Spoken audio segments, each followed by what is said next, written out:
અંબાલાલની વરસાદ અને ચક્રવાતની આગાહી કરવામાં આવી છે। 1965, 2005, 2006 જેવું રહી શકે છે। ચોમાસું નબળું નહીં રહે પણ પાછોતરો વરસાદ વધુ રહેશે તેવું કહેવામાં આવ્યું છે। ચોમાસું સારું હોવા છતાં અલગ અલગ ભાગોમાં વત્તા ઓછા પ્રમાણમાં વરસાદ વરસશે તે પ્રકારની આગાહી કરવામાં આવી છે।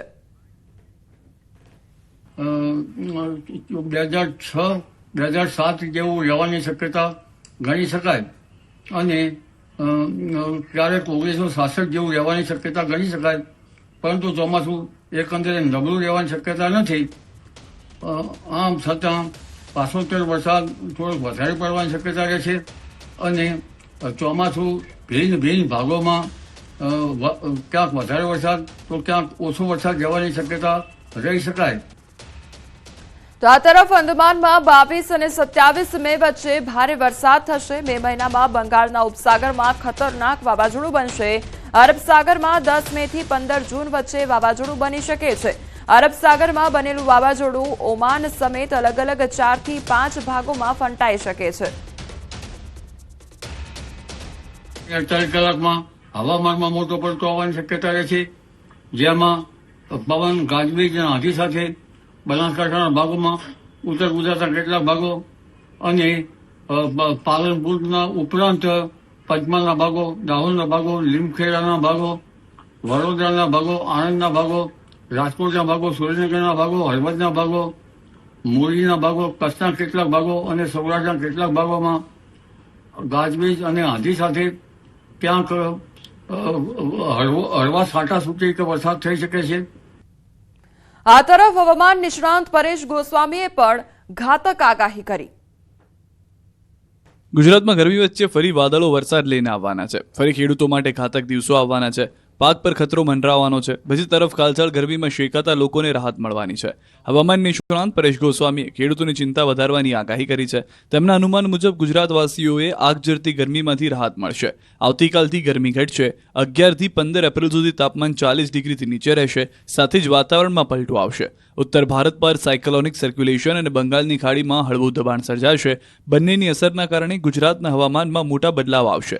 35 થી 45 કિલોમીટરની ઝડપે પવન પણ ફૂંકાશે। આવનારા દિવસની અંદર હવામાનમાં એક મોટો પલટો આવે તેવી શક્યતાઓ છે। હવામાનમાં ઘણા બધા ફેરફારો થાય તેવી શક્યતાઓ છે। બંગાળની ખાડીની અંદર અત્યારે એક હળવું દબાણ રચાઈ રહ્યું છે। એ સાથે ઉત્તર ભારતના ભાગો ઉપર સાયક્લોનિક સર્ક્યુલેશન બની રહ્યું છે। આ બંને પરિબળોને કારણે ગુજરાતના તાપમાનની અંદર ઘટાડો થાય। અમદાવાદમાં નકલી લાયસન્સ કેસમાં વધુ 18 પકડાયા છે। અત્યાર સુધીમાં 25ની ધરપકડ થઈ ચૂકી છે। તો મુખ્ય આરોપીઓ નાગાલેન્ડ અને મણિપુરથી નકલી લાયસન્સ બનાવીને ચલાવતા હતા કૌભાંડ। 7 લાખથી 20 લાખ સુધી રકમ વસૂલી કરતા હતા। આ તરફ આ મામલે મોડી રાત સુધી એટીએસ દ્વારા તપાસનો ધમધમાટ શરૂ કરવામાં આવ્યો હતો। આરોપીના ઘરે પોલીસે સર્ચ ઓપરેશન હાથ ધર્યું હતું। આરોપી અર્જુનને લઈ પોલીસે તપાસ શરૂ કરી। આરોપીના ઘરે સર્ચ કરવામાં આવ્યું તો આરોપીઓ ભેગા મળીને નાગાલેન્ડ અને મણિપુરનું નકલી લાયસન્સ આપતા હતા। કુલ 7 આરોપીઓની ધરપકડ કરવામાં આવી છે।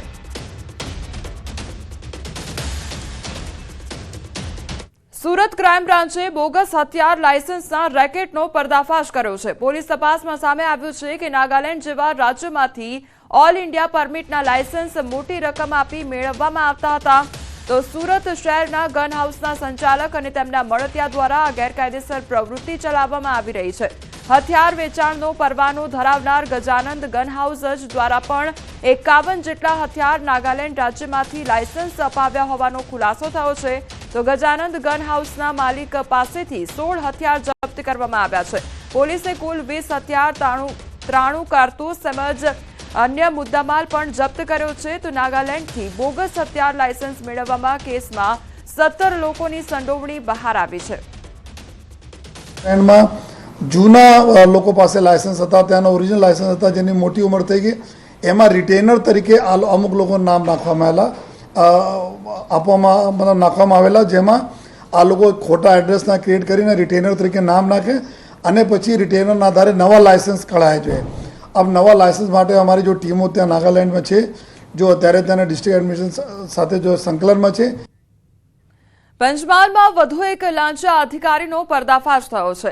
નાયબ મામલતદાર 1 લાખની લાંચ લેતા ઝડપાયા છે તો સેવક પણ લાંચ લેતા ઝડપાયો છે. ગોધરા પ્રાંત કચેરીના નાયબ મામલતદાર ઝડપાયા છે. વાંધા અરજીના નિકાલ માટે લાંચ માંગવામાં આવી હતી તો મામલતદારે 2.5 લાખની લાંચ માંગી હતી.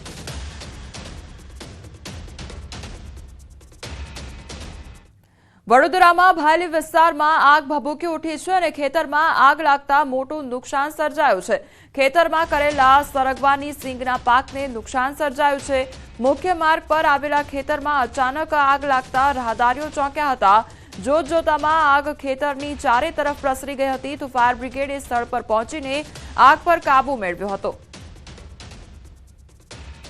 તો આગ લાગવાની આ ઘટના સામે આવી છે અને એકાએક ખેતરમાં આગ લાગવાની ઘટના બની હતી જેના કારણે રાહદારીઓ ચોંકી ઉઠ્યા હતા કે કયા કારણોસર આગ લાગી છે તે હજુ કારણ અકબંધ છે. બીજી તરફ ફાયર વિભાગની ગાડીઓ ઘટનાસ્થળે પહોંચીને આગ પર કાબુ મેળવ્યો હતો.